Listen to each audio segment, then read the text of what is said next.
हरि ओम तत्सत्। श्रीमते रामचंद्राय नमः। ओम परमहंसा स्वादित चरणकमल चिन्मकरंदाय भक्तजनमानस निवासाय श्रीरामचंद्राय नमः।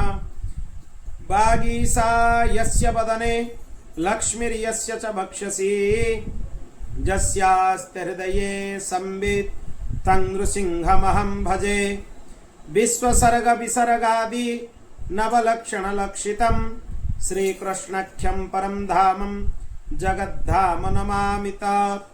प्रह्लाद नारद पराशर पुण्डरीक व्यासंबरीश शुक शौनक भीष्मदलभ्यं रुक्माङ्गदार्जुन वसिष्ठ विभीषणादीन् पुण्यानिवन् परम भागवतान् नमामि।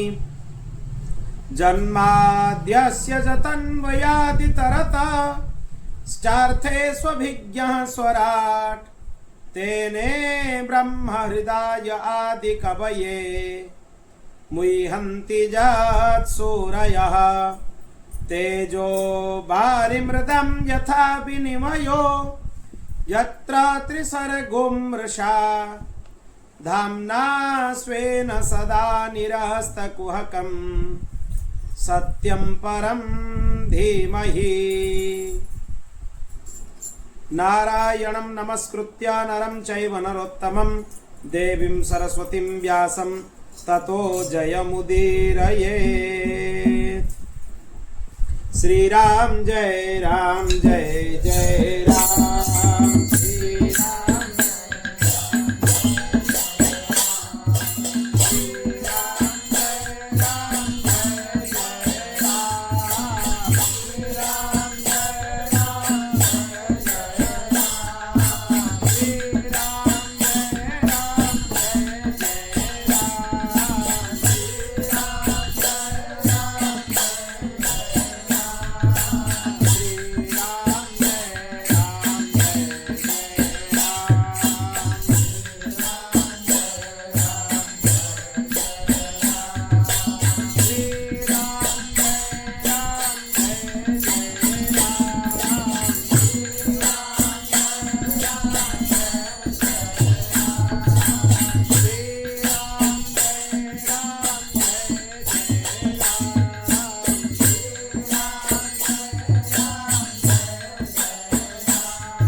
भगवान के श्री राधा गोपीनाथ भगवान के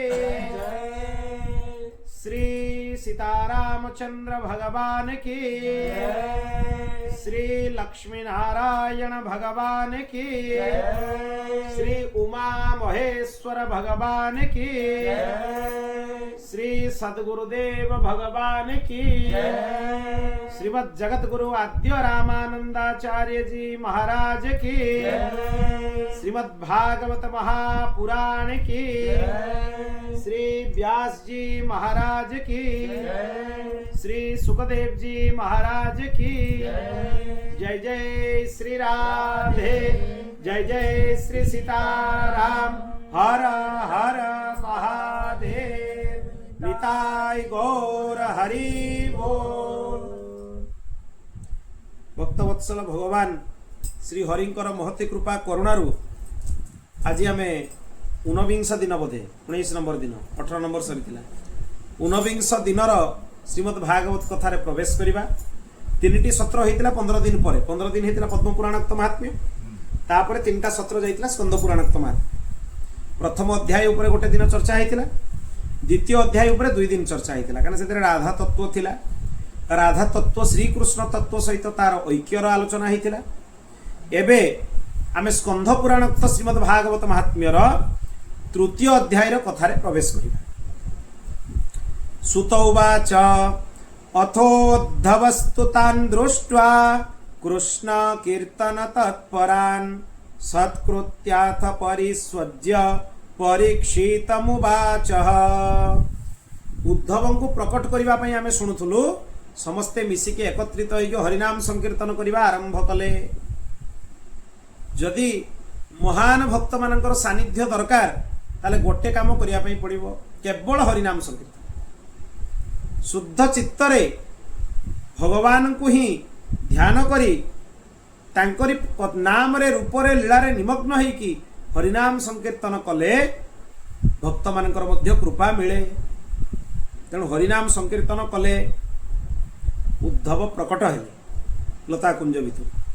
तापरे उद्धव समस्त को सत्कार कले। राजा परीक्षित को आलिंगन कले। उद्धव कौन कहले आलिंगन करी, एटा महत्वपूर्ण कथा। उद्धव उवाच धन्योसी राजन् कृष्णैक भक्त्या पूर्णोसी नित्यदा जस्त्वं निमग्न चित्तोसी कृष्ण संकीर्तनोत्सवे। बहुत सुंदर कथा कहउचंती। हे राजन तुम्हें धन्य, तुम्हें एकांतिक कृष्ण भक्ति रे परिपूर्ण होइतिबारु श्रीकृष्ण नाम संकीर्तन महोत्सव रे तुम चित्त निमग्न अछि। जार चित्त भगवान को पाखरे लागिबो से नाम संकीर्तन ने निमग्न होई जिवो, नाम संकीर्तन ने निमग्न होई जिवो। नित्य भगवान कर जदि सर्वाधिक कृपा चाहुचंती, सर्वाधिक कृपा भगवत मार्ग रे जदि अनुप्राणित होई आगु को बढ़िया पई चाहुचंती, आज गोटे नियम करंतु। जहाँ भी नित्य नियम आमे करू न करू, गुरु प्रणाली जहाँ को जहाँ मिली आमे करू, किंतु अध घंटे संकीर्तन को समय दी। प्रत्येक दिन घरे गोटे समय निर्धारण करंतु, जो समय रे घरे समस्ते उपस्थित रही, जे समय को बाध्यतामूलक कर दियंतु। समस्त ए समय रे समस्ते उपस्थित रहिबे। घरर जतिक जन सदस्य सामूहिक संकीर्तन बसिके हब। जी घरर नियम उल्लंघन करिवो तार अन्न जल बंद देले आपे सब नियम मानिया पई चाहिबे ना नहीं, ता कठोरतार सह नियम कर दियो। एकदम संकीर्तन ही उपासनार केंद्र बिंदु।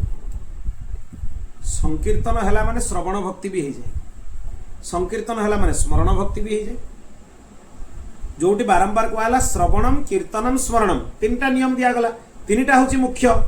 तापरे जतले परीक्षित महाराज को पुणी कहिले सुखदेव जी गोटे कथा कहवा को पड़िबो, जतेबेले सेतेबेले कोन कहिले हरेर नामानुकीर्तनम, आउ किछि दरकार नहीं, केवल हरिनाम संकीर्तन। ता द्वारा आपे सबु भक्ति हो, सबु आचरण हो। संकीर्तन निष्ठा दरकार, निष्ठापूर्वक संकीर्तन। नियम एमिति हवा दरकार जे 6टा बेले मोर संकीर्तन समय माने पृथ्वी प्रलय हेले 6टा बेलू बस मोर कीर्तन सामग्री धरिकी बस। करताल हो पारे, मृदंग हो पारे, हार्मोनियम हो पारे, जहाँ पाखे जी जो उपकरण जानी बजे, जहाँ पाखे जहाँ उपलब्ध। संकीर्तन करिवार नियम को कठोरतार सह पालन कर।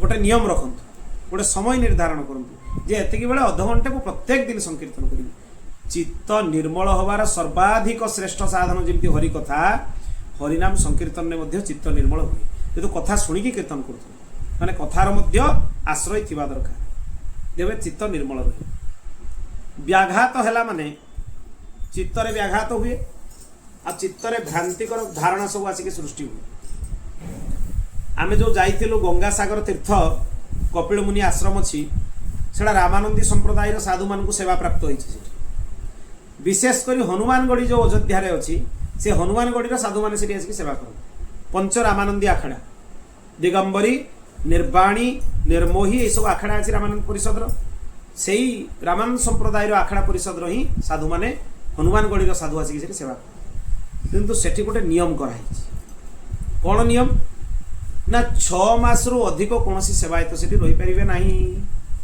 हनुमानगढ़ी जी जीव से सेवा करने ठीक 6 मास पर सी आसो हनुमानगढ़ी को हनुमानगढ़ी आउ अन्य माने जीवे कहीं नियम कराई कहीं ना क्षेत्र विशेष रे सेपट धरणी रे खान पान कुसंग प्रबल हुए प्रबल खान पान कुसंग कुसंग हेले मनीषर से कौन पतन हम कही हेनी एमती भी साधु होती माने बेंगल लोक मान कुसंग पड़ी मत्स्य भक्षण एत तलू खसी केवल कुसंग से आखड़ा परिषद तरफ ए नियम माने नियम कर दिया है 6 मास रु अधिका से रही पारे देले अधिक समय कुसंग मिलले सिना आचरण खराब हो जदि कुसंग न मिले आचरण खराब होबार नहीं से कथा शुणिला बेले भी चिंतन रहिबा दरकार जहाँकर बाणी रु आमे कथा शुणिबू तांको भितर जदि रजगुण तमगुणर आधिक्य थिबो बा जहार आमे संग करूछु सेमानक भितर जदि रजगुण तमगुण अधिका थिबो ताले आम भितर को से रजगुण तमगुण गुणा पळै आछिबो आपे आम चित्त विभ्रांति कर आपे हो भगवान को ऊपर अनास्था हो शास्त्र उपर अनास्था हो दरकार पड़े आम मन को आसो आम तो भगवान को डाकुचे एत हईराण होचे भगवान आम कौन कर दौर ये चिंता भी मनीष मन को आसो एगुड़ा केवल कुसंगर फल एगुड़ा तम गुण और रजगुण यही 2टा गुण केमती बढ़ यही नेत्र द्वारा बढ़ पाटी द्वारा बढ़ कान द्वारा बढ़ कुसंग तो बेसी यही 3टा देखिए होची ना जहाँ सांगे आप संग कुसंग करेंगे ता सांगे बसवे ताको आखिरे देखिए ता कथा कान शुणिबे पार्टी दरकार पड़े तार समर्थन में वाक्य मध्य कहिबे तेणु कुसंगस्तु सर्वदा त्याज्य कुसंग बहुत जल्दी बहुत सर्वोच्च स्तर थिबा साधक को मध्य पतन करिबे तेणु सर्वदा सावधान रहिबा उचित परम पूज्य परम गुरुदेव श्री भक्तमाली जी महाराज मध्य हनुमानगढ़ी रे जाइक हनुमानगढ़ी तरफ कपिल भगवान को पाखे सेवा करिकी आसछ गोटे थर से गोटे बहुत विचित्र घटना तांको सहित घटी गोटे रात्रि रे भयंकर उदर पीड़ा भयंकर उदर पीड़ा तांको लागिला जे मो प्राण ही बाजी बस से केवल राम नाम रो आश्रय राति अधरे गोटे दीपटा आमे जाइक निजे प्रत्यक्ष देखिकी आसछु सेटिकार परिस्थिति हठात गोटे किछि हेले भी जणे आसिकी शहर रे पहुंच परिबो सेटा एते दुर्गम जगह से बार बार कह जाए ना से सब लिखाई देखिए चारिड़े सभी तीर्थ बार बार गंगा सागर एक बार कौन पाई ना भारी दुर्गम से अंचल अत्यधिक दुर्गम सुगम नुहे तेणु जदि से अवस्था से पुणी केते प्राचीन समय कथा से सुविधा भी से ना गाड़ी मोटर सुविधा कि हठात जन आने केवल राम नाम आश्रय नहीं से चिंतन कले भगवान रामकर नाम आश्रय उदर पीड़ा भल आउ कि पड़ा केवल राम नाम आश्रय तेना भगवान नाम आश्रय दृढ़ता पूर्वक नियम अन्य किसी आवश्यक हरिनाम संकीर्तन करंतु हरिनाम संकीर्तन रे परीक्षितंकर प्रीति थिला बोली उद्धव आलिंगन प्रदान उद्धव होचंती परम भागवत उद्धव होचंती श्रीकृष्ण सहित कहवा गले तांकोटू अणुमात्र भी कम नुहे श्रीकृष्ण निजे कहते भगवान तेणु उद्धवंकर आलिंगन पाइबा माने श्रीकृष्ण आलिंगन पाइबा सहित समान कौन पाई परीक्षित को मिलला ना परीक्षित को स्पष्ट करदेले उद्धव तुम संकीर्तन ने निष्ठा अच्छी बोली संकीर्तन ने तुम प्रीति अच्छी बोली संकीर्तन ने तुम चित्त निवेश करिच बोली तुम्हें धन्य तांको आलिंगन प्रदान कले कृष्ण पत्नी मानक प्रति भी तुम भक्ति अच्छी श्रीकृष्ण पत्नी तेणु तांको पाई भी तुम पूज्य भावना अच्छी आ वज्रनाभଙ୍କ प्रति तुमर बहुत स्नेह अछि से श्रीकृष्णଙ୍କର प्रपौत्र श्रीकृष्णଙ୍କ पुत्र हेले प्रद्युम्न प्रद्युम्नଙ୍କର पुत्र हेले अनिरुद्ध अनिरुद्धଙ୍କର पुत्र हेले वज्रनाभ तेणु श्रीकृष्णଙ୍କ पौत्र हेले अनिरुद्ध ये तांकर पुत्र ताले प्रपौत्र तेणु ये परीक्षितଙ୍କର गोटे पीढ़ी तले कहीं अभिमन्यु हूँ श्रीकृष्णଙ୍କର भणजा तांको तल पीढ़ी अभिमन्युଙ୍କର पुत्र हेले परीक्षित ताले से पौत्र श्रेणी रे आसुचंती ये तांकर माने तल पीढ़ी हो जाउचंती प्रपौत्र हैला बेलको वज्रनाभ तेणु तांको प्रति कनिष्ठ हेतिबारु आंकर पुत्रवत स्नेह होछि कार राजा परीक्षितंकर जेहेतु श्रीकृष्ण ही तुम शरीर वैभव प्रदान करिसंती तेणु तांकर अणनाती को तुम स्नेह करवाटा स्वाभाविक उद्धव कहउछ प्रकृत रे परीक्षित राजा को देहटा किए देइछ श्रीकृष्ण कहीं मातृगर्भरे सी थिले तांको ऊपर अस्वस्थमा ब्रह्मास्त्र चलै सारी से श्रीकृष्ण भगवान तांको रक्षा करिसंती ब्रह्मास्त्र तेजरु पुणी महाभारत अनुसारे महाभारतर कल्प अनुसारे उत्तरा गोटे मृतपुत्र को जन्म देले पुणी से मृतपुत्रटा को पुनर्जीवित करैबा पई सूतिका गृह भगवान श्रीकृष्ण प्रवेश करिक संकल्प कले जे अर्जुन प्रति मोर जदि निश्चल निष्कपट प्रीति थिबो ताले बालक पुनर्जीवित से पुनर्जीवित है तेणु यही सब घटना घटवा पर एक निष्कर्ष जे परीक्षित शरीरटा मिली भगवान श्रीकृष्ण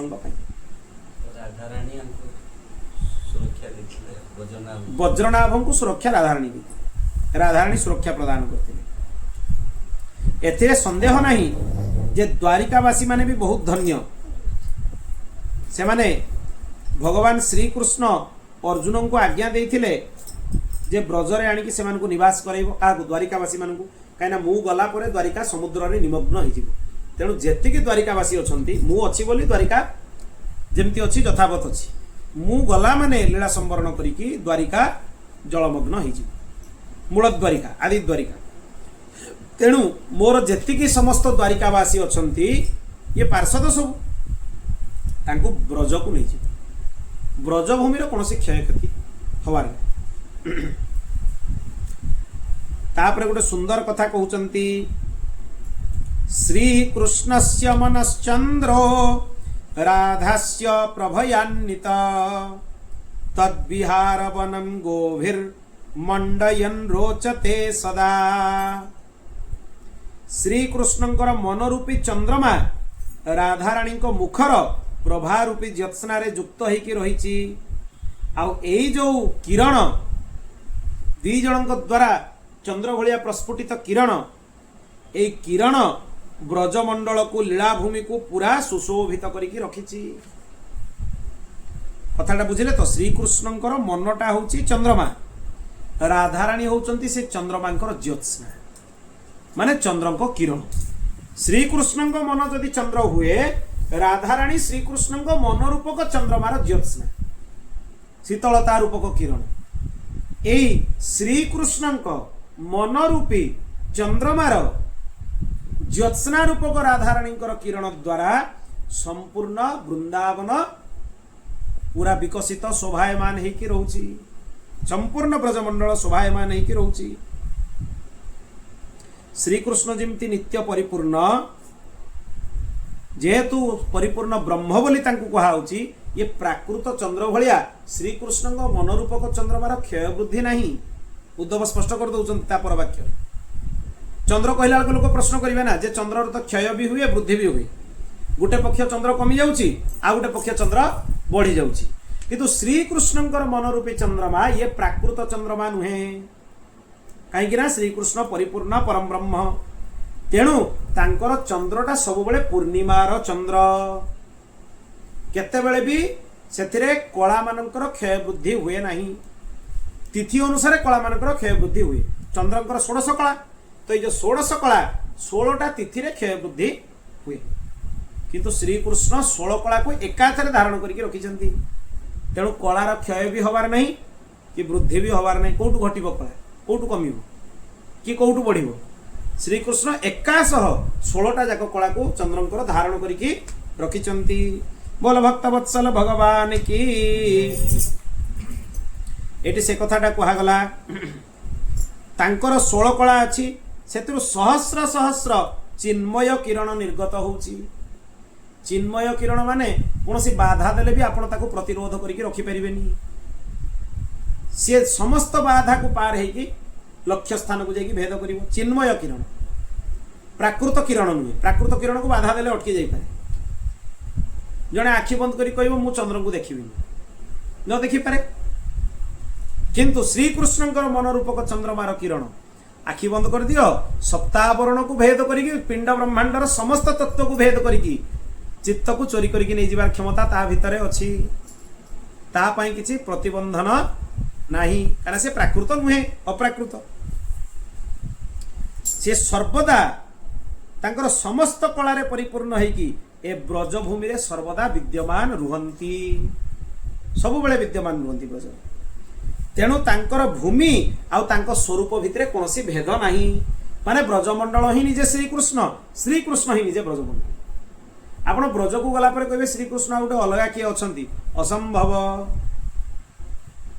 आपणकर जो दिन शास्त्र ए सब वाक्य उपरे व्यवहारिक दृष्टि दृढ़तार सह विश्वास आसीଯିव, श्रीकृष्ण आपन को दूर रे प्रत्यक्ष दर्शन।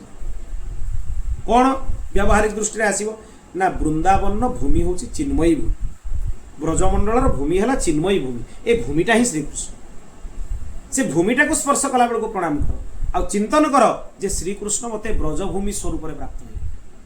मु श्रीकृष्ण को प्राप्त है, ब्रजमंडल प्राप्त हवा माने गोटे भूखंड प्राप्त हवा नुहे, गोटे पृथ्वीर खंड प्राप्त हवा नुहे, गोटे जागा गोटे स्थान प्राप्त हवा नुहे, गोटे तीर्थ भी प्राप्त हवा नुहे। वृंदावन प्राप्त हवा माने साक्षात गोलोक बिहारी श्रीकृष्ण को प्रत्यक्ष प्राप्त हवा संगे संगे। ए कथार दिव्य अनुभव कर उद्धव ए कथार अनुमोदन करुछंती जे ब्रजभूमि चिन्मयी, यार रज कण प्रत्येक कण भितर श्रीकृष्ण भरपूर। ब्रज रज आपण माने सांगे रखुचंती ना, ब्रज रज को नित्य मिसेकी तिलक करुचंती, ब्रज रज को आस्वादन करुचंती। ब्रज रज प्रेम प्रदान करे, खाली ब्रज रज आस्वादन हेले प्रेम प्रदान करिवो ब्रज रज। किंतु नित्य नियम पूर्वक दृढ़ता पूर्वक हवा दरकार। मुझे कही जगन्नाथ भगवान निर्माल्य नियम पूर्वक निष्ठा पूर्वक पाओ, जेते पर्यंत निर्माल्य न पाइछ अन्न जलर स्पर्श कर। स्नान कला पर सर्व देव पूजा परे हबो, तिलक भी परे हबो। सर्वप्रथम जगन्नाथंकर निर्माल्य, तापरे ब्रज रज मस्तक धारण कर, आस्वादन कर ब्रजमंडलर रज। तापरे भगवान चरणामृत गंगा जल इत्यादि ग्रहण करिकी तिलक कर, संध्या बंदन कर, भगवान गुरु मंत्र जप कर, भगवान पूजा आराधना कर, जा कर। एतिक नियम जदि दृढ़तार सह जने रखिदेव ता कल्याण में कौन सन्देह नहीं। मु स्नान कला माने आगे निर्माल्य पाई, स्नान कला माने आगे ब्रजरज पाई, स्नान कला माने गंगा जल भगवत चरणामृत पाई। एतिक चित्त शुद्ध हो आ किसी दरकार नहीं। एतिक मात्र एतिक केते सरल साधन, गोटे मिनिट भी समय लगे।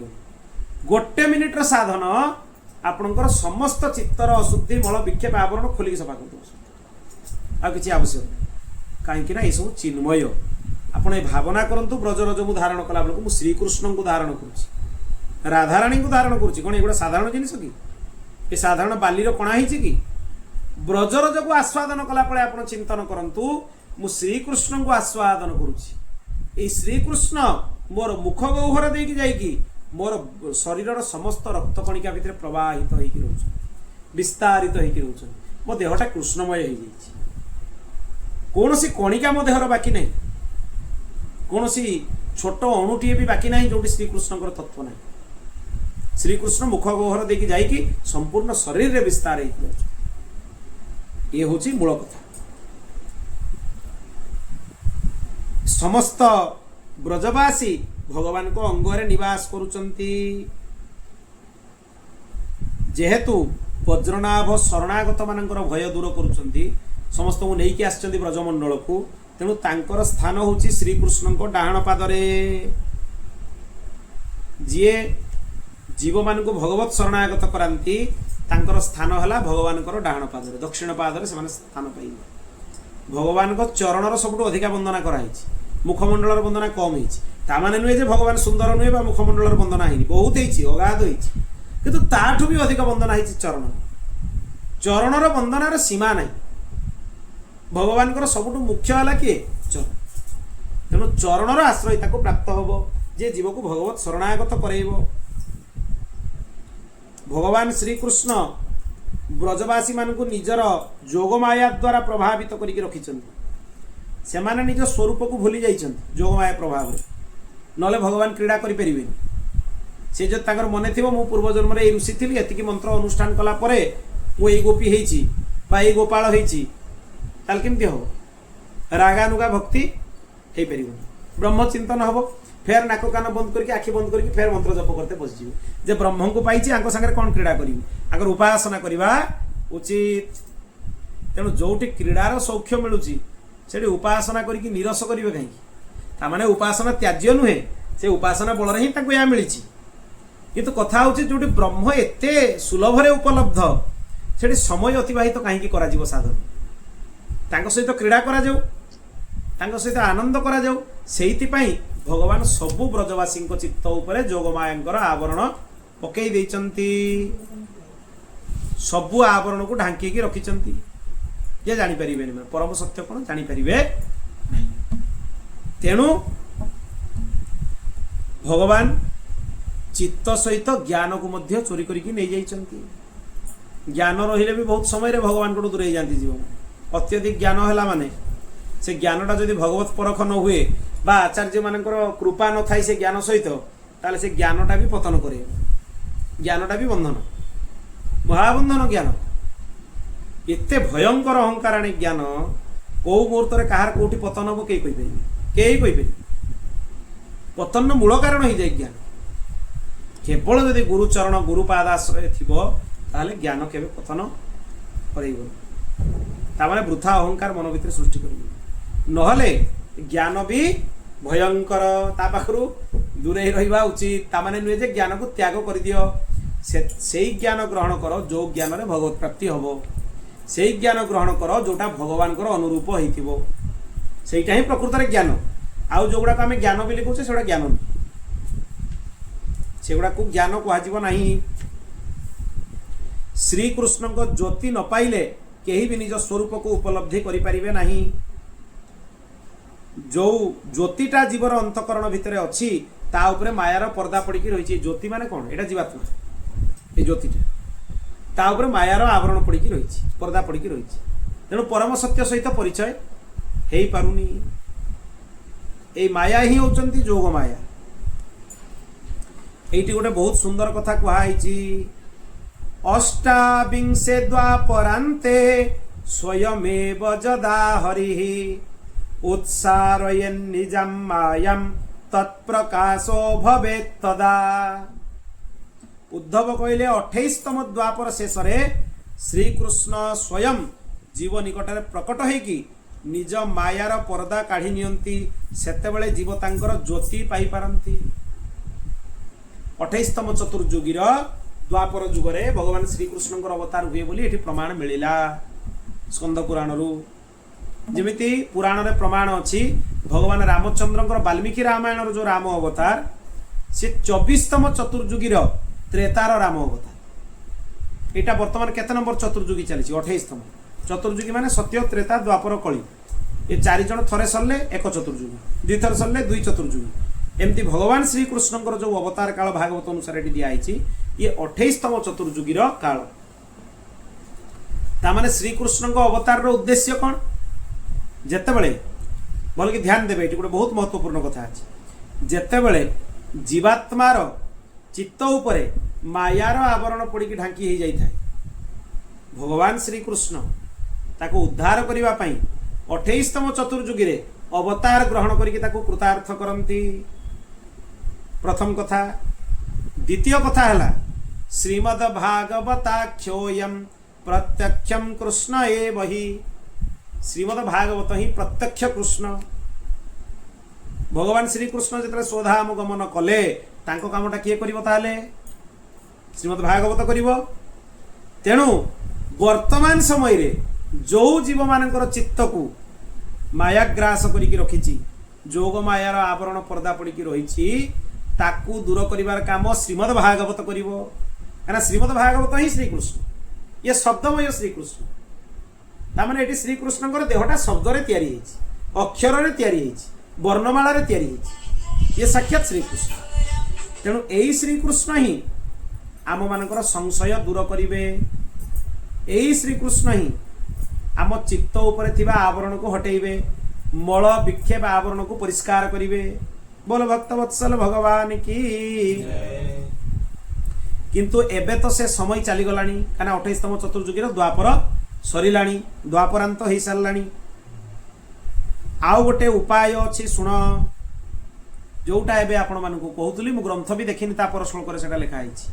एबे से श्लोकटा आसिला, श्रीमद् भागवतम शास्त्रम जत्र भागवतैर्जदा कीर्त्यते श्रूयते चापि श्रीकृष्णस्तत्र निश्चितम।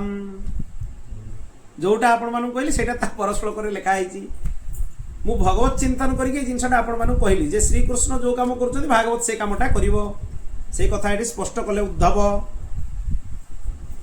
श्रीमद् भागवत शास्त्र रु एई जिनिस से माने पाई परिबे। 28तम द्वापर शेष हेबा परे जे श्रीकृष्णଙ୍କର तत्व रूपी ज्योति लाभ करबा को चाहिबो, से श्रीमद् भागवत शास्त्र रु पाई परिबो। अन्यत्र भ्रमित होबार आवश्यकता नहीं। एकम शास्त्र, ए गोटिए ही शास्त्र, आ अन्य प्रयोजन नहीं। श्रीमद् भागवतम जत्र श्लोकम श्लोकार्धमेव च तत्रापि भगवान कृष्णो वल्लभीभिर्विराजते। बहुत महत्वपूर्ण कथा।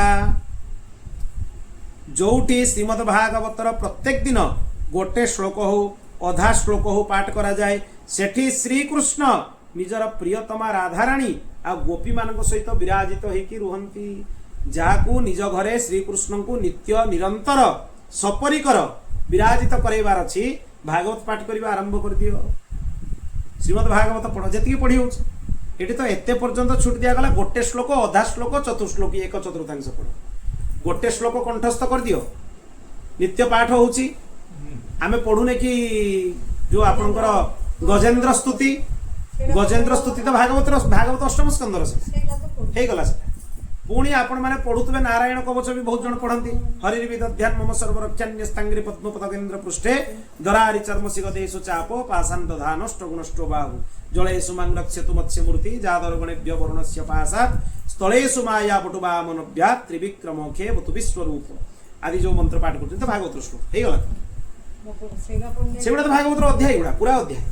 तेणु ताकू जदि आपण माने पाठ करूचंती भागवतर अध्याय पढ़ंतु, गोटे श्लोक पढ़ंतु, अधा श्लोक पढ़ंतु। श्रीकृष्ण तांकर प्राण प्रियतमा राधाराणी आ गोपी मान सहित नित्य आपण गृह रे अछंती जानिबे। आमे तांकर सानिध्य कहीं अनुभव करि पारने ना, हमर विश्वास नहीं। जो दिन ए दृढ़ विश्वास हे जीवो जे मु भागवत पढ़ुची माने श्रीकृष्ण अछंती, मु भागवत पढ़ुची माने राधाराणी अछंती।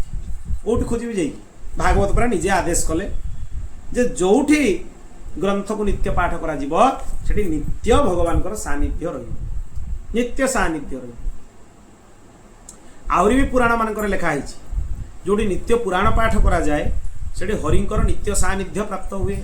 हरि से जगह छाड़ी के जानती भगवान श्री हरि, नित्य पुराण मानकर पाठ जोटी करा होती। तेणु भागवत को धरी नियंतु जदि हरि को पाइबार अछि, हरिंकर सानिध्य पाइबार अछि। जो दिन विश्वासटा आहुरी बढ़ी बढ़ी दृढ़ हो से दिन आपन को लीलार मध्य अनुभव। आ श्रीकृष्ण अछंती माने तो से लीला करिवे ना, निश्चय लीलार अनुभव। केवल एतिकी अनुभव आरंभ करंतु श्रीकृष्ण अछंती। मु भागवत पढ़ला बेले स्तोत्र पढ़ला बेले से शुणुचंती, आ से शुणी के एते प्रसन्न हो जाउछन जे मते छाड़ी की जाउ नाहंती। बोल भक्त वत्सल भगवान की। बढ़िया कथा। तापरे आहुरी सुंदर कथा कहा गला। उद्धव कहउछन एगुडा सब भारते मानवम जन्म प्राप्य भागवतम न जैहि श्रुतम पाप पराधीनैरात्मघातस्तुते कृतः। माने अर्थ बहुत स्पष्ट, अत्यंत स्पष्ट। जे पवित्र भारत वर्ष रे मनुष्य शरीर पाइला परे भी श्रीमद् भागवत पारायण करती नहीं, शुणती नहीं, से माने निज हाथ रे निज को हत्या कर दियंती, माने आत्महत्या ही करती। भारत वर्ष रे जन्म मिलिला पुणी मानव शरीर मिलला तापरे भी श्रीमद भागवतर आश्रय जो माने नौ नाहंती से माने होचंती आत्मघाती से माने आत्महत्या करूचंती आ द्वितीय किछि होबार नै तेणु सावधान हो जातु आ जिते पारे समस्त सचेतन भी करंतु ए वाक्य गुड़ाक सचेतन करैबार वाक्य श्रीमद्भागवतम शास्त्रम नित्यं जैः परिसेवितं पितुर्मातुश्च भर्ज्यायः कुलपंक्ति सुतारिता। जो भाग्यवान मनुष्य प्रतिदिन श्रीमद्भागवत शास्त्र सेवन करती सेवन माने पठन श्रवण चर्चा तीनटा भितर कौन सीटा कले भी हम तीनटा जाक कले भी हम श्रवण करती कथा शुणिबे कथा तो आपन को सुलभ पठन करती नित्य पाठ करती आ जहाँ शुणिले से गुड़ा को चर्चा करती से माने निज कुल माने निज पितांकर कुल निज मातांकर कुल निज पत्नीर कुल तीन कुल को उद्धार कर दियंती तीन कुल तांकर उद्धार केवल भागवतर आश्रय रे फल कहबे हमको मिलुनी कहीं श्रद्धा नहीं विश्वास नहीं जो दिन दृढ़ विश्वास हम जे मु भागवतर आश्रय नेली मो कूलर उद्धार हम मोर पत्नी को कूलर उद्धार हम माँ को कूलर मामू घर कूलर मध्य उद्धार हम आउ किछि उपाय ही दरकार नहीं अन्यत्र दौड़ार आवश्यकता नहीं एते बड़ बड़ जिनिस थाउ आम हाथ थाउ थाउ आम हाथ आमर एते दुर्बुद्धि सब बेले माने मशा माछी को मारिबा लगे आम ब्रह्मास्त्र प्रयोग करूँ किंतु ब्रह्मास्त्र मूल तात्पर्य आमको बुझा पड़ुनी माने कौन मशा माछी मारिबा माने संसार वस्तु गुड़ा को पाइबा से गुड़ा को पाइबा लगी आम ब्रह्मास्त्र उपयोग करवा हसिबार कथा ना जड़े आसी कह मो पाखे ब्रह्मास्त्र मत सिद्ध होती कौन करुच ना डेली मो घर चारि पाखे बहुत मशा होती मु मशा मान मारिबा लगी ब्रह्मास्त्र प्रयोग करुच्ची मूर्ख कह ना विद्वान कह महामूर्ख कह ठीक से भाया कथा आपको श्रीमद भागवत मिली माने ब्रह्मास्त्र मिल जाइए आकु नहीं कि आप जब सांसारिक वस्तु पाइबा चेष्टा करेंगे ताले ब्रह्मास्त्र नहीं कि मशा माछी मारिबा सहित समान ये मूढ़ बुद्धि नक श्रीमद भागवत को लेकिन निजे उद्धार हुंतु भगवान नित्य सौख्यर अनुभव करंतु निज कूल मातृकूल आउ पत्नी कूल तीन कूलर 21 पीढ़ीर उद्धार करंतु बोलो भक्तवत्सल भगवान की विद्या प्रकाश विप्राणम राज्ञं शत्रुजयो विषम धनम स्वास्थ्यं च शूद्राणम श्रीमद्भागवतात् भवेत्। श्रीमद्भागवत स्वाध्याय कले श्रवण कले क्या कौन मिले ध्यान दिंतु मागिबा दरकार नहीं आपे मिल कौन मिल ब्राह्मण मान विद्या रूपी धन प्राप्त हुए ब्राह्मण मान विद्या ही दरकार आ किसी दरकार नहीं पूर्वर ब्राह्मण माने गोटे ही काम करुले अध्यापन अध्ययन जड़े एमती विद्वान थिले संस्कृत जगत रे से दिन राति अहरह बसिक पाठ पढ़ुता दिन जीवन वार्धक्य समय जो आसला से कौन कले दिने पढ़ुता बसिक ग्रंथ माने अंधार हो जोगु तांकर दृष्टि पड़ानी लेखा उपरे पढ़ा भूल है तांकर पत्नी गोटे लंठन नहीं कि गोटे माने आलोक वर्तिका नहीं कि पाखे जाली देले से पढ़िले से स्पष्ट देखागला सी हठात आश्चर्य हेले किए ये देवी जाओ मो ऊपर बहुत कृपा कले पचारे देवी आपण किए से कहले बड़ा आश्चर्यर कथा मु आपणकर पत्नी 30 वर्ष है मु बाहा कि आपण सहित अच्छी आप जानी ना मु आपणकर पत्नी मु केमिति जानी मु तो निरंतर अध्ययन रे निमग्न माने चिंता करतु अध्ययन स्तर कौन थिला आ वर्तमान अध्ययन स्तर कौन ब्राह्मण पाई शास्त्र कहते ब्राह्मण आजीवन विद्यार्थी जीवन सारा विद्यार्थी ब्राह्मण जीवन सारा ग्रंथ पढ़ जीवन सारा पठन पाठन अध्यापन अध्ययन चलो था ये गोटे ही काम ब्राह्मण अन्य कौन सी काम नहीं कहीं ना अध्ययन अध्यापन नहेले समाज सुधारण कौन कार्य हो पार ना शास्त्र बल तो न शास्त्र उचित अनुचित ज्ञान न अनुचित गुड़ा को उचित भाविकी करेंगे उचित गुड़ा को अनुचित भाविकी छाड़ हम कि तेणु विराट पुरुषर मस्तिष्क मुख एगुड़ा हूँ ब्राह्मण सेठी जदि विकृति आसो ताले विराट पुरुष माने संपूर्ण सृष्टि रे विकार आसी एते भौतिक कथारे आमे अंध हो जाइचु जे आमको अर्थ पिशाच हवा छड़ा द्वितीय बाट किछि देखा जाउ बिल्कुल आमर अध्ययन अध्यापन निष्ठा नहीं, समय देवाई आम प्रस्तुत नुहे, सबू करने लगी प्रस्तुत, किंतु ग्रंथ खोलिक अध्ययन करने आम प्रस्तुत नुहे। जितेबले से कहते प्रसन्न होगी देवी तुम्हें मत कि माग, से देवी से ब्राह्मण को कहले आचार्य को जे गृहस्थ कहुए संतान है सब बड़ सौख्य मिले। बाहागर तो 30 वर्ष हो सारा कि मोर मन में गोटे इच्छा थिला संतान। से ब्राह्मण देवता 2टा ग्रंथ लिखिले, गोटे ग्रंथ लिखिले परिभाषेन्दु शेखर, पत्नी को धरई देले ये हूँ तुम पुओ। शेखर शब्दटा हूँ पुंगलिंगवाचक शब्द। संस्कृत व्याकरण सबुठु महनीय ग्रंथ हूँ परिभाषेन्दु शेखर। आउ गोटे ग्रंथ लिखिले प्रौढ़ मनोरमा, मनोरमाटा है स्त्रीवाचक शब्द, कहले यहाँ नियो तुम झी। से देवी भी ग्रहण कले सादर रे। देवी माने कहीं महापुरुष माने एते साधन संपन्न थिले, तांकर पत्नी माने तांकर अग्निहोत्र रे आउ अन्य समस्त क्रिया रे सहायता करथुले। लोपामुद्रांक भलिया पत्नी जदि अगस्त्य ऋषि को प्राप्त हबो कौन हबो? अगस्त्य ऋषि महान आचार्य, और ये भी तांको विद्या उपदेश कले। लोपामुद्रा निजे विद्यार उपदेश करिसेंती अगस्त्य मुनि। वशिष्ठ पाखे अरुंधति थिले, सेमानको मन भौतिकता को जाई नथिला। आजिकाली माँ मानकर मन कौन सब भौतिकता को पशि जाइए, तेणु तांको आउ नारी मानू ये सब देखा जाऊ, क्या देखा जाऊ, नारी को भी देखा जाऊनी, पुरुष को भी देखा जाऊनी। अर्थ पिशाच हवा छड़ा द्वितीय बाट किसी देखा जाऊनी। अर्थ सर्वस्व बोली से भावी नहीं, किंतु ये मूल कर्तव्य नुहे। आगुरी एभली नथिला, अध्ययन अध्यापना ही जीवन सर्वस्व थिला ब्राह्मण मान। तेणु जो ब्राह्मण श्रीमद् भागवत आश्रय नब से विद्या प्राप्त हब। क्षत्रिय माने शत्रु उपरे विजय प्राप्त करिवे, काना से राज्य शासन करिवे, शासन क्षमता तांको पाखरे रहिबो। वैश्य मान को प्रचुर धन प्राप्ति हब, कहीं ना अर्थ व्यवस्था को से संभाळिबे, तांकर से दायित्व। व्यवसाय वाणिज्य ये सब करबा तांकर दायित्व। आ शूद्र माने सुस्थ आ निरोग रहिबे, सुस्थ भी रहिबे निरोग भी रहिबे। तेणु भागवत आपे देवे, मागिबा किछि दरकार नहीं।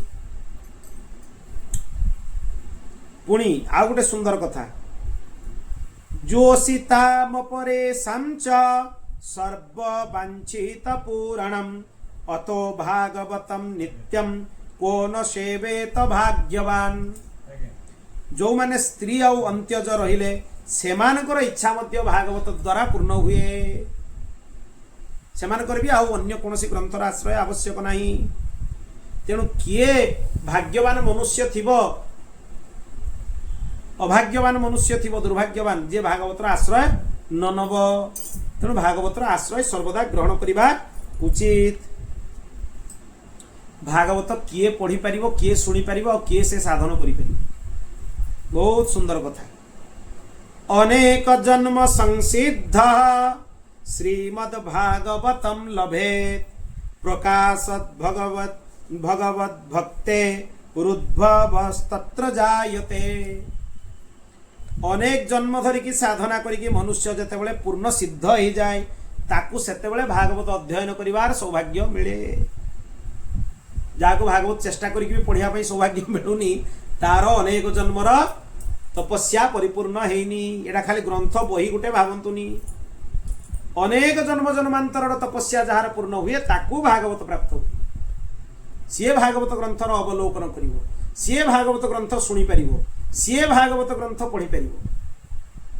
तेणु हालका भावंतुनी श्रीमद् भागवत को।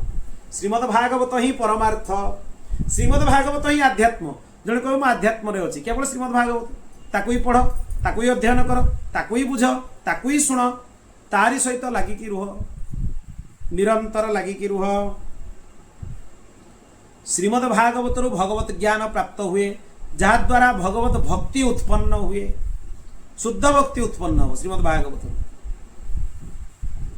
सांख्यायन प्रसादाप्तम श्रीमद् भागवतम पुरा बृहस्पतिर्दत्तवान् मे तेनाहं कृष्ण वल्लभ। पूर्व काल रे सांख्यायन को कृपारु बृहस्पति को श्रीमद् भागवत मिलिथिला।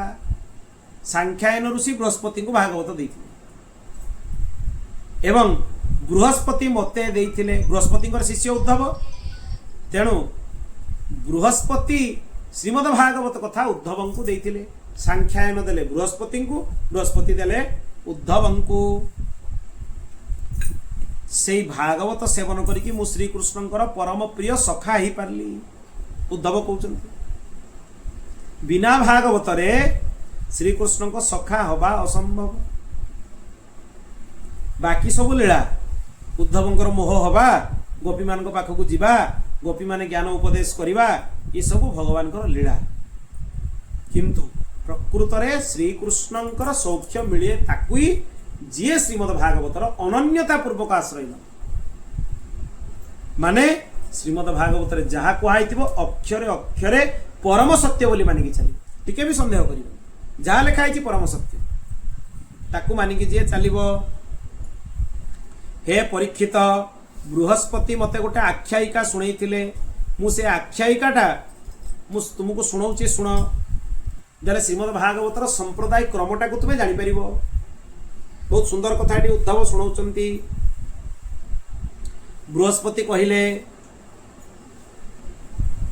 इख्यां चक्रे जदा कृष्ण माया पुरुष रूप ध्रुव ब्रह्मा विष्णु शिवश्चापि रज सत्व तमो गुणैः निज माया रे पुरुष रूप धारण करथिबा भगवान श्री कृष्ण मने मने इच्छा कले जे मु सृष्टि करिवि सृष्टिर संकल्प कले मन भितरे परिपूर्ण परम ब्रह्म तांको देहरु तीन जण उत्पन्न हेले रजगुणर प्रधानतारु ब्रह्मा सत्वगुणर प्रधानतारु विष्णु तम गुणर प्रधानतारु रुद्र एटी गोटे कथा मु स्पष्ट कर दूची महाविष्णु तत्व श्री कृष्ण तत्व अभिन्न महाविष्णु तत्व श्रीराम तत्व मध्य अभिन्न महाविष्णु निजे होचंती कृष्ण महाविष्णु निजे होचंती श्रीराम जेतेबेले विभिन्न समय विभिन्न क्रिया करिवार समय आसे सेही भगवान महाविष्णु विष्णु होई कि पुणी सत्वगुण को धारण करके पालन करती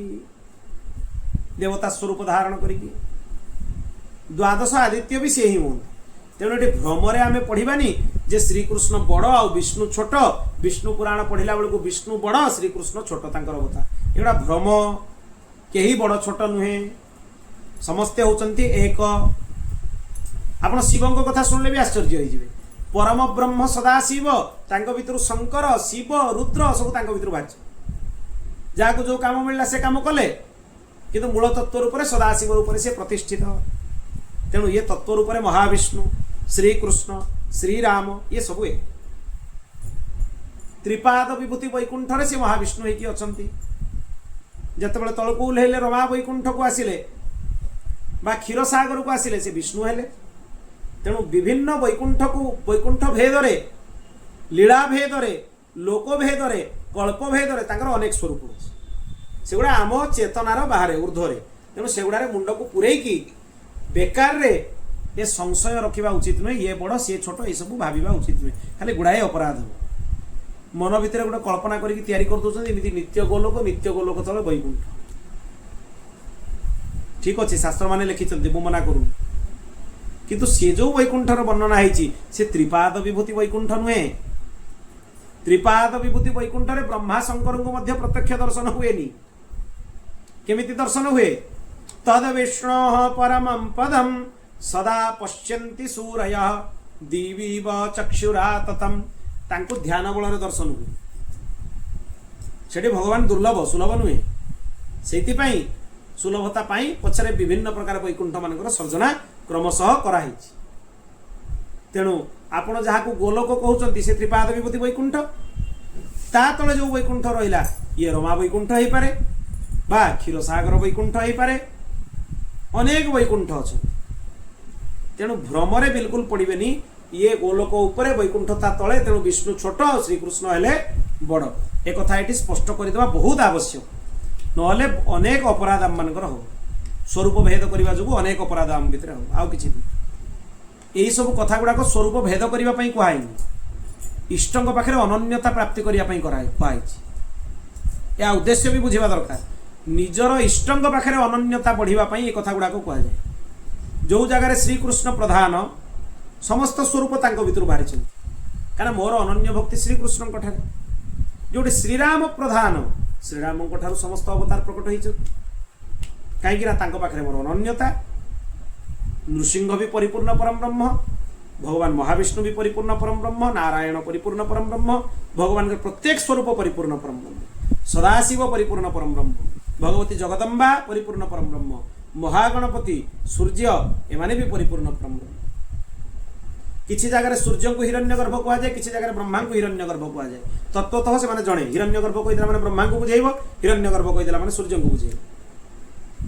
ତେଣୁ ଆଉ କିଛି ଜାଗାରେ ଶ୍ରୀ ସ୍କନ୍ଧ ଭଗବାନ କାର୍ତ୍ତିକେୟ ଭଗବାନଙ୍କୁ ମଧ୍ୟ ବ୍ରହ୍ମ ରୂପରେ ବିବେଚନ କରାଯାଇଛି। ଅନେକ ଶାସ୍ତ୍ରରେ ବର୍ଣ୍ଣନ କରାଯାଇଛି। ଯୋଉଠି 6 ଜଣ ବ୍ରହ୍ମଙ୍କର କଥା ଆସେ 6 ନମ୍ବର ଜାଗାଟା ଦିଆହେଇଛି କାର୍ତ୍ତିକେୟ ଭଗବାନ। କିଛି ପୁରାଣରେ ଅଗ୍ନିଙ୍କୁ ବ୍ରହ୍ମ ମଧ୍ୟ କୁହାଯାଏ। 5 ଗଲା ପରେ 6ଠ ବ୍ରହ୍ମ ରୂପରେ ଅଗ୍ନିଙ୍କୁ ନିରୂପଣ କରାଯାଇଛି। ତେଣୁ ବ୍ରହ୍ମଙ୍କର ସତ୍ତା ବା ସ୍ୱରୂପରେ ଆମେ ମୋହିତ ହେବା ଉଚିତ ନୁହେଁ, ଏସବୁରେ ପଡ଼ିବାର ନାହିଁ। ଲୀଳାର ଆନନ୍ଦ ନିଅ। କାହିଁକି ରସଗୁଡ଼ାକୁ ଚିପୁଡ଼ି ଦେଇକି ସିଠା ଗୁଡ଼ାକୁ ବସିକି ଚୁବଉଛ? ସିଠା ଚୁବେଇଲେ କ'ଣ ମିଳିବ? ଆମ୍ବଟାରୁ ରସ କାଢ଼ି ଦେଇକି ଟାଙ୍କୁଆଟାକୁ ବସିକି ଚୁବେଇବେ। ଟାଙ୍କୁଟାକୁ ଚୁବେଇଲେ କ'ଣ ହବ? ଅତି ଯଦି ଟାଣ ଟାଙ୍କୁ ହେଇଥିବ ତାହେଲେ ଦାନ୍ତ ଭାଙ୍ଗିଯିବ, ନିରସ ଲାଗିବ। ତେଣୁ ସେ ଟାଙ୍କୁ ଚୁବେଇବା, ଚୋପା ଚୁବେଇବା ଏଗୁଡ଼ା ଛାଡ଼ି ଦିଅନ୍ତୁ। ରସ ଗୁଡ଼ାକ ଖାଆନ୍ତୁ, ରସ ଗୁଡ଼ାକୁ ଗ୍ରହଣ କରନ୍ତୁ। ତେଣୁ ଇଏ ରସମାଳୟମ୍, ଏଥିରେ ଟାକୁଆ ନାହିଁ, ଚୋପା ନାହିଁ, ମଞ୍ଜି ନାହିଁ, ଖାଲି ରସ ହିଁ ରସ ଭର୍ତ୍ତି ହେଇଛି ଭାଗବତ। ତେଣୁ ରସ ଗ୍ରହଣ କରନ୍ତୁ, ଏସବୁ କଥାରେ ପଡ଼ନ୍ତୁନି। ତେଣୁ ଭଗବାନ ଶ୍ରୀକୃଷ୍ଣଙ୍କ ଦେହରୁ ରଜଗୁଣ ପ୍ରଧାନତାରୁ ବ୍ରହ୍ମା ସୃଷ୍ଟି ହେଲେ, ସତ୍ୱଗୁଣ ପ୍ରଧାନତାରୁ ବିଷ୍ଣୁ ସୃଷ୍ଟି ହେଲେ, ତମଗୁଣ ପ୍ରଧାନତାରୁ ରୁଦ୍ର ସୃଷ୍ଟି ହେଲେ।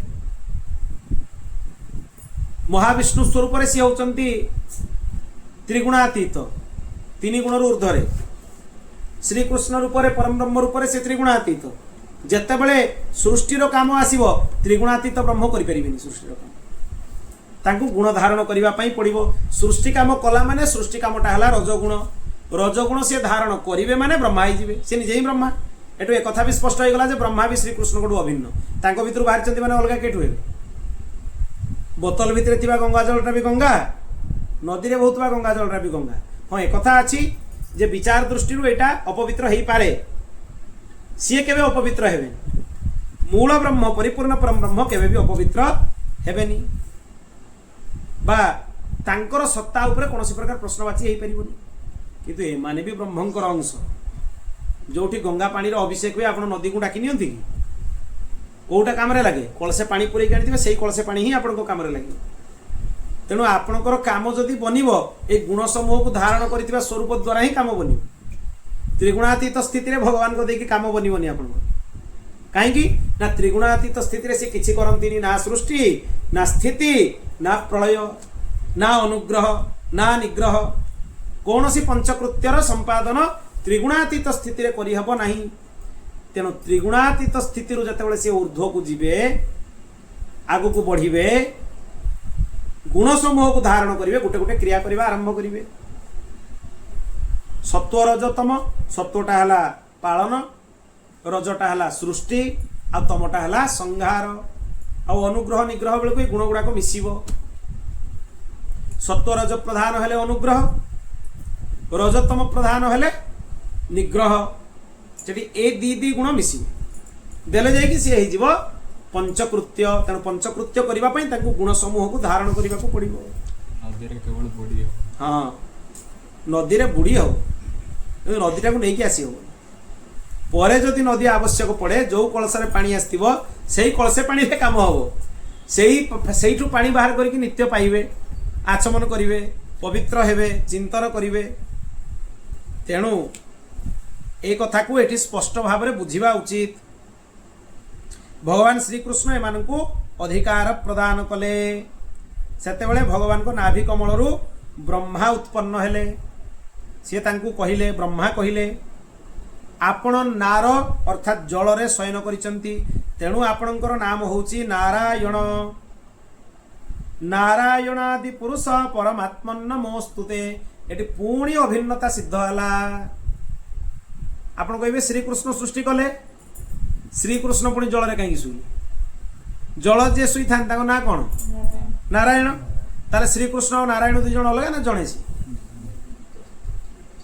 ସ୍ୱରୂପ ବି ନୁହେଁ, ସେ ଜଣେ, କିଛି ଭିନ୍ନତା ନାହିଁ। ଯେତେବେଳେ ବ୍ରହ୍ମାଙ୍କୁ ସିଏ ସୃଷ୍ଟି କଲେ ଶ୍ରୀକୃଷ୍ଣ ଭଗବାନ ଅଗାଧ ଜଳଧି ଭିତରେ ଅନନ୍ତ ନାଗଙ୍କର ଶଯ୍ୟାରେ ଶୋଇକି ନାଭି କମଳରୁ ପ୍ରକଟ କଲେ। ସେଇ ଶ୍ରୀକୃଷ୍ଣ ଭଗବାନ ଯେହେତୁ ଜଳରେ ଶୋଇଛନ୍ତି ତେଣୁ ଇଏ ତାଙ୍କ ନାଁ ଦେଇଦେଲେ ନାରାୟଣ। ନାର ଯାହାଙ୍କର ଘର, ନାର ମାନେ ଜଳ, ସିଏ ହେଇଗଲେ ନାରାୟଣ। ଶ୍ରୀମନ୍ ନାରାୟଣ ଭଗବାନ କି ପୁଣି ଅଭିନ୍ନତା ସିଦ୍ଧ ହେଲା। ତେଣୁ ଆପଣ ଯଦି ମୂଳରୁ ଏ କଥା ସ୍ପଷ୍ଟ ନ ହେବେ କେତେ ଅପରାଧ ହବ ଦେଖୁଛନ୍ତି। କେହି ବଡ଼ ଛୋଟ ନୁହେଁ, ସବୁ ତାଙ୍କରି ରୂପ, ତାଙ୍କରି ସହିତ ସମାନ। ଆପଣଙ୍କୁ ନମସ୍କାର, ଆପଣ ମୋତେ ସୃଷ୍ଟି କର୍ମରେ ନିୟୋଜିତ କରିଛନ୍ତି, କିନ୍ତୁ ମୋତେ ବ୍ୟସ୍ତ ଲାଗୁଛି ଯେ ସୃଷ୍ଟିର କାମଟା ହେଉଛି ରଜଗୁଣର କାମ। ଖାଲି ରଜଗୁଣଟାକୁ ଆପଣ ମୋତେ ଦେଇଛନ୍ତି ସୃଷ୍ଟି କ୍ରିୟା କରିବା ପାଇଁ, ତାଦ୍ୱାରା ସୃଷ୍ଟିରେ ବାଧା ହେଇଯିବନି ତ? ଆପଣ ଏମିତି କିଛି ମୋତେ ଉପଦେଶ କରନ୍ତୁ ଯଦ୍ୱାରା ମୋ ଭିତରେ ଆପଣଙ୍କର ସ୍ଥିତି ଅକ୍ଷୁର୍ଣ୍ଣ ହେଇକି ରହିବ। ମାନେ ମୁଁ ସୃଷ୍ଟି କ୍ରିୟା କଲେ ବି ରଜଗୁଣ ଦ୍ୱାରା ବାଧିତ ହେବି ନାହିଁ, ରଜଗୁଣ ଦ୍ୱାରା ବନ୍ଧନରେ ପଡ଼ିବିନି। ସେଇ ଯେଉଁ ଜିନିଷଟା ଭଗବାନ ଦେବେ ସେଇଟା ହେଲା ଭାଗବତ।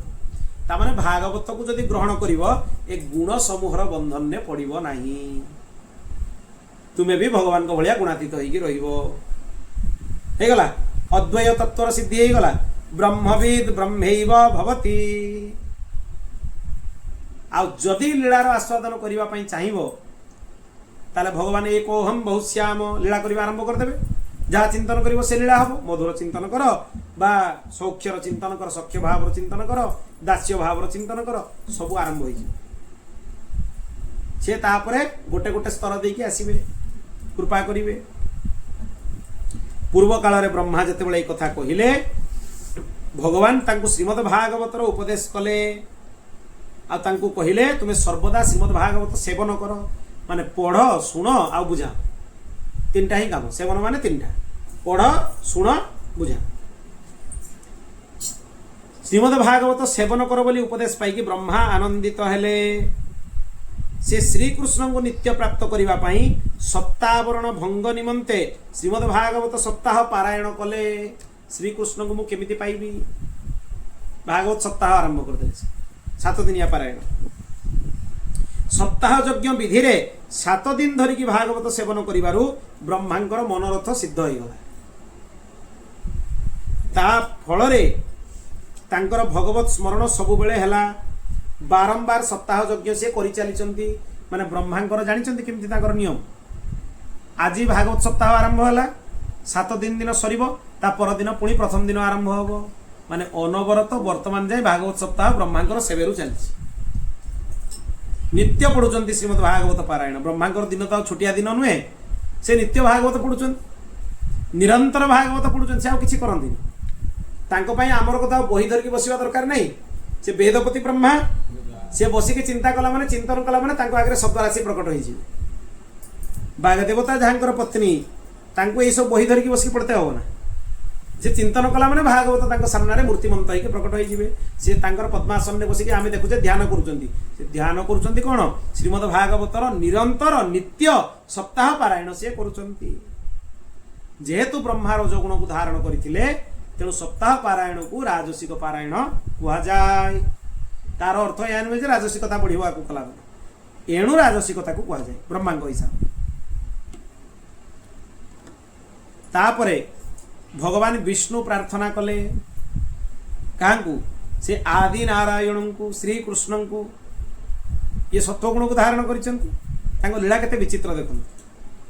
ହେ ଦେବ ପ୍ରଜାନାଂ ପାଲନଂ ଦେବ କରିଷ୍ୟାମି ଯଥୋଚିତମ୍ ପ୍ରବୃତ୍ତ୍ୟା ଚ ନିବୃତ୍ତ୍ୟା ଚ କର୍ମ ଜ୍ଞାନ ପ୍ରୟୋଜନାତ୍। ଆପଣଙ୍କ ଆଜ୍ଞା ଅନୁସାରେ ମୁଁ କର୍ମ ଜ୍ଞାନ ପ୍ରାପ୍ତି ଉଦ୍ଦେଶ୍ୟରେ ପ୍ରବୃତ୍ତି ଆଉ ନିବୃତ୍ତି ଦ୍ୱାରା ପ୍ରଜାମାନଙ୍କୁ ପାଳନ କରିବି। ପ୍ରବୃତ୍ତି ବି ଦରକାର, ନିବୃତ୍ତି ବି ଦରକାର। ପ୍ରବୃତ୍ତି ମାନେ ସଂସାରର ବ୍ୟବହାର, ନିବୃତ୍ତି ମାନେ ଭଗବତ ପ୍ରାପ୍ତିର ଯେଉଁ କର୍ମ ସବୁ କରାଯିବ। ସଂସାରରୁ ମୁକ୍ତ ହେବା ପାଇଁ ନିବୃତ୍ତି, ଆଉ ସଂସାର ଭିତରେ ପ୍ରବେଶ କରିବା ପାଇଁ ପ୍ରବୃତ୍ତି। ପାଳନରେ ଉଭୟ ଯାଏ, ପ୍ରବୃତ୍ତି ବି ଯାଏ, ନିବୃତ୍ତି ବି ଯାଏ, ଉଭୟ ଯାଏ। କାଳକ୍ରମେ ଯୋଉଠି ଧର୍ମର ଅବକ୍ଷୟ ହେବ ମୁଁ ଭିନ୍ନ ଭିନ୍ନ ଅବତାର ଧାରଣ କରିକି ଧର୍ମ ସ୍ଥାପନ କରିବି। ଯେଉଁମାନେ ଭୋଗ ଇଚ୍ଛା ରଖିବେ ତାଙ୍କୁ ଯଜ୍ଞ କର୍ମର ଫଳ ମୁଁ ଅର୍ପଣ କରିବି। जो माने संसार बंधन मुक्त होबाकू चाहिए अनासक्त हेबे तांकू 5 प्रकार मुक्ति मु देवी। तेणु काम ये हम जो गंगा जलटा घर को कलश आसो से काम हम आपण गुणातीत ब्रह्म अपौरुषेय ब्रह्म पछरे जदि दौड़े से विराट पुरुष ना तांकर आदि पाइबे ना तांकर अंत पाइबे।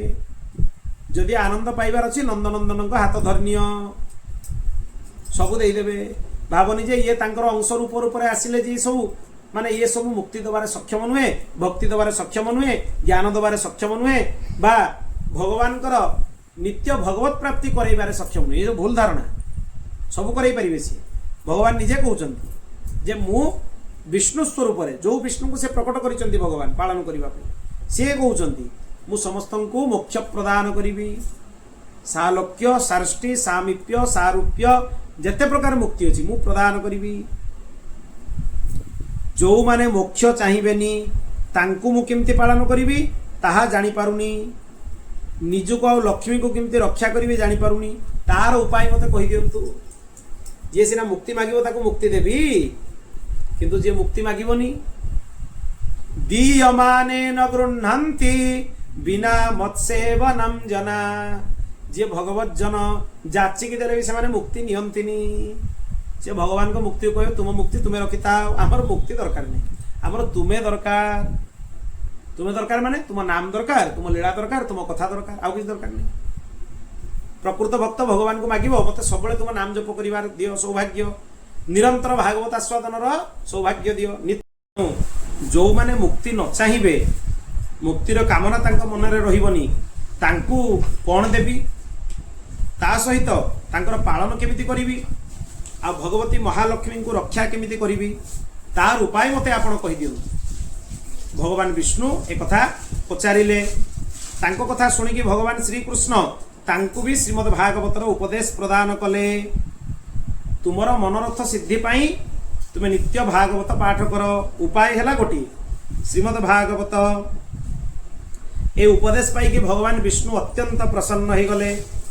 सी लक्ष्मी सांगे एका सहित बसिकी श्रीमद् भागवतर चिंतन मनन करने को लगिले। एका सांगे भगवती महालक्ष्मी भी रहिले भगवान श्री हरि भी रहिले मिसिकी भगवान नाम संकीर्तन कले एवं भागवत कथा करने को लगिले। जेतेबेले भगवान विष्णु वक्ता हुअंती भगवती महालक्ष्मी श्रोता हुअंती। जेतेबेले भगवती महालक्ष्मी वक्ता हुअंती भगवान विष्णु श्रोता हुअंती। एमती श्रोता वक्तार क्रम रे सेमाने कथा कहि चलंती। भगवान विष्णु गोटे मास पर्यंत पारायण करंती भगवती महालक्ष्मी गोटे मास पर्यंत पारायण करंती। एमती है कि द्विमासिक पारायण हो जाए। गोटे मास भगवान विष्णु आ गोटे मास भगवान लक्ष्मी एटा को सात्विक पारायण कहा जाए। कहीं सात्विक पारायण ना भगवान विष्णु सात्विक गुण को निज भितर धारण करिसंती तेणु ए प्रकार पारायण है सात्विक पारायण। भगवान विष्णुଙ୍କର बहुत दायित्व थाए संसार पालन करवा ये बहुत बड़ गुरु दायित्व। तेणु भगवान विष्णु मध्य जेते भगवती महालक्ष्मी ए कथा को शुणाती सी अधिक रसपूर्ण हो जाए। कहीं रसपूर्ण हो जाए ना भगवती श्री स्वयं ए कथा को शुणेबे स्वयं ए कथा वर्णना करिवे। भगवान विष्णुଙ୍କର समस्या तुटिगला।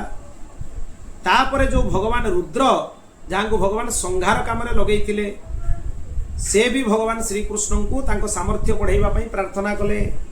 कौन कहले नित्ये नैमित्तिके चैव संहारे प्राकृते तथा सत्तयो मम विद्यन्ते देव देव मम प्रभो आत्यंतिके तु संहारे मम शक्तिर्न विद्यते महद्दुःखं ममेतत्तु तेन त्वं प्रार्थयाम्यहम्। हे भगवान हे देवदेव परम प्रभु नित्य नैमित्तिक प्राकृत संहार करिवार क्षमता मो भितरे अछि। प्रत्येक दिन भी जीव जगतर गोटे प्रलय हुए नित्य प्रलय किछि लोक मरुचंती सृष्टि रे भी किछि विपर्जय होउछि ये हला नित्य प्रलय नैमित्तिक प्रलय दिने अधे हबो आ प्राकृत प्रलय प्राकृत संहार खंड खंड करी गोटे गोटे जगार संहार हबो।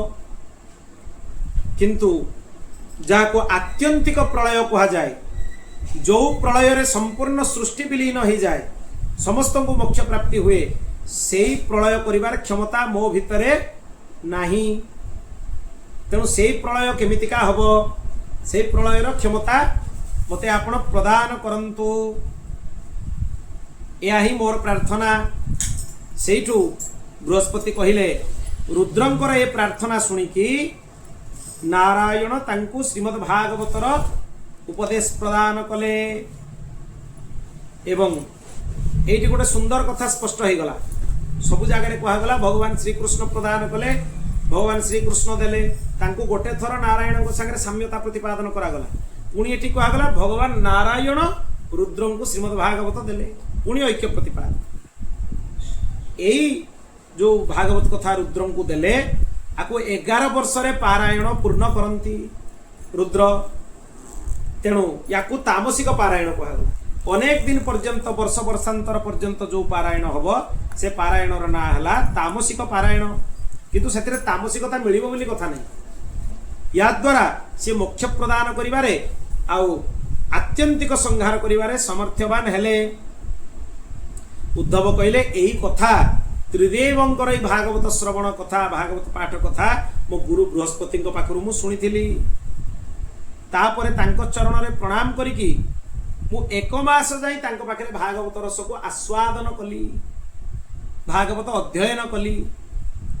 तामाने श्री कृष्णंकर मित्र हवा पूर्वरु तांकर भागवत पाठ सरी जाइता। तेणु एठी गोटे बहुत विशिष्ट कथा अछि जे जहार भागवत कथा मूलरु सरी जाइछि, आम मनर जदि भावना आसब सी अज्ञानी थिले गोपी मान पाखु जाई ज्ञान पाइले ताले अपराध हबो, एकथा हेई परिबनि। से निजे भी स्वीकार करूचंती ए भागवत कथा सेवन करिकी मु भगवान श्री कृष्णंकर प्रियतम सखा हेली।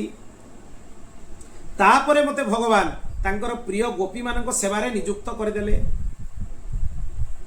एई नित्य लीला रे प्रवेश जदि कहार करिवार अछि, अन्यत्र कौनसी कुआडे भी दौड़िबा दरकार नहीं, कोठी मुंड पिटिबा दरकार नहीं। श्रीमद् भागवत को दृढ़ भाव ग्रहण करिनियो, देले नित्य लीला भितर भगवान प्रवेश हेई जिवो, अन्य आश्रयर आवश्यकता नहीं। आ जो माने ए श्रीमद् भागवत को एमिति निरंतर श्रवण करुथांती, तांकर भगवान को पाखरु केबे विच्छेद हुएनी, गोपी मान पाखरु भी विच्छेद हुएनी। तेणु उद्धव कहउचंती एई भागवतर प्रभाव रु तांको लीला परिकर मान सहित मु एबे विहार करूची, केबे भी श्री कृष्ण को ठारो गोपी मानकर विच्छेद हुएनी, मु भी तांको विरहर अनुभव करेनी। जेतेबेले भगवान मथुरा पळे आस्तिले गोपी माने तांको विरहर अनुभव करतले, सेही समय रे एई भागवत कथा मते भगवान उपदेश करिकी तांको निकट को मते भागवत संदेश दबा पई ही पठेइतिले। तेणु आम मनरे जदि भावना आसे जे उद्धव जाइतिले गोपी माने तांको सुनेकी सिखै देले, ये अज्ञानी हेकी जाइतिले, एटा भूल कथा। भगवान श्री कृष्ण तांको थियोरी एठु पढ़ाई देइतिले, कोठु मथुरा रु थियोरी पढ़ाई जाइतिला। श्रीमद् भागवतर विरहर सर्वोच्च स्थिति प्राप्त हवा बा भगवत विरह ही जे मूल्य तस्य लौल्यमेव मूल्यम, ए शिक्षार थियोरीटा श्रीकृष्ण मथुरारू पठेई देइतिले। प्रैक्टिकलटा बाकी थिला, से प्रैक्टिकलटा उद्धव जेतले गले सारा ब्रजमंडल रे हला। ये होची कथा। तेणु भागवतर ये महान रहस्य, एई रहस्यटा ही बुझिबार विषय।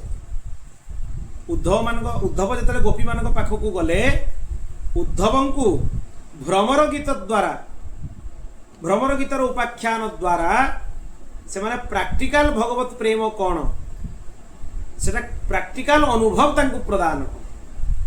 ये होची गोपी भाव, ये होची गोपी प्रेम, ये होची भगवत विरह। ए विरह भितर भी आनंद होची, ए विरह भितर भी प्राप्ति होची। सेही प्राप्तिर अनुभव तांको ब्रजमंडल रे गला परे प्राप्त हला। तेणु यार चमत्कारिता को मु प्रत्यक्ष देखिची। तेणु एठी आजिकार कथा को आमे विराम दबा। आमे 47 नंबर श्लोक पर्यंत श्रीमद् भागवतर स्कंध पुराणोक्त महात्म्यर चर्चा कले। आगामी पर्याय रे एठु पाखरु तृतीय अध्याय रु पुणी कथा आगु को बढ़िबो। श्रीमन्नारायण नारायण नारायण श्रीमन्नारायण